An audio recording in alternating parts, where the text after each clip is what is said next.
Hezbollah has issued a statement after the death of the Iranian president. The Lebanese group said Ibrahim Raisi was a strong supporter and guardian of resistance movements and their fighters in all the positions of responsibility that he held.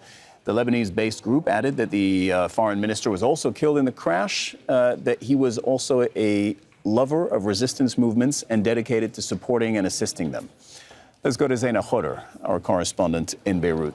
So, Zeina, you told me last hour there hasn't been an official reaction from the Lebanese state, but there is a reaction from Hezbollah, which already says a lot. Well, true, but in the last few minutes, Lebanon did declare 3 days of national mourning following the death of the Iranian president, Ebrahim Raisi. Behind me, the government palace, flags, the Lebanese flags have been lowered at state buildings across the country. Iran and Lebanon enjoy, good ties on the state level, largely because Iran's ally in Lebanon, Hezbollah, along with its allies, hold political power in this country. But it really is the relationship between Iran and Hezbollah. But few will tell you that nothing will change, in the sense that, yes, the Iranian president was powerful, he had a good position in the establishment, but he was not the main decision maker in the country, especially when it comes to foreign policy and strategic decisions. That is in the hands of the supreme leader, that is in the hands of the Iranian Revolutionary Guards, and that's where Hezbollah's relationship is with its strong relationship with the supreme leader. The foreign minister also dying in that crash. He is a man who has repeatedly and frequently visited Lebanon, not just Lebanon, Syria as well, and he's been meeting groups as part of the so-called Iranian-led axis of resistance, showing their support, their continued support.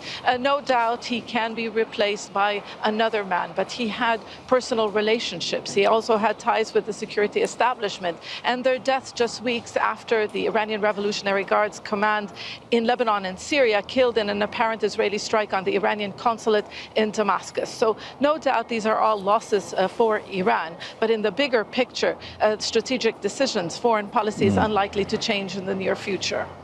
Zeina, you said Iran, through its allies, had power in Lebanon, but that can be said of many countries in the region, right? Iran has a massive regional footprint across the Middle East. Can you explain that to our viewers?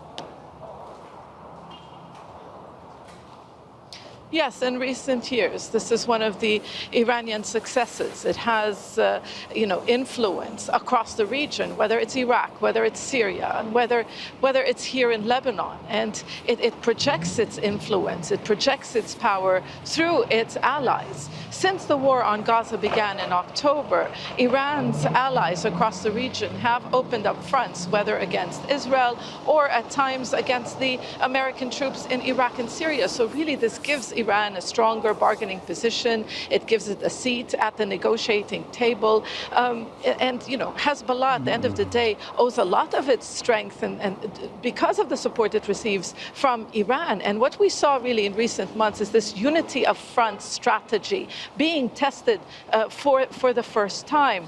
And Hezbollah now engaged in serious confrontations with the Israeli army. If there is any escalation, it does rely on support from the Iranians. A few days ago, video from the site of an Israeli strike showed pieces of the Iranian-made Sayyid-2 missile, which is more advanced weapons reaching Hezbollah. And these are part of the regional tensions. Israel and Iran engaging in direct confrontation for the first time in April has a lot to do with Israel trying to diminish Iran's influence, whether in neighboring Syria or here in Lebanon. So these groups, of course, will be looking at developments in Iran.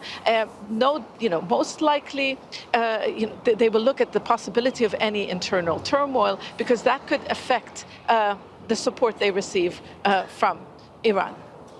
Zeina Khodr in Beirut, thank you very much. Make sure to subscribe to our channel to get the latest news from Al Jazeera.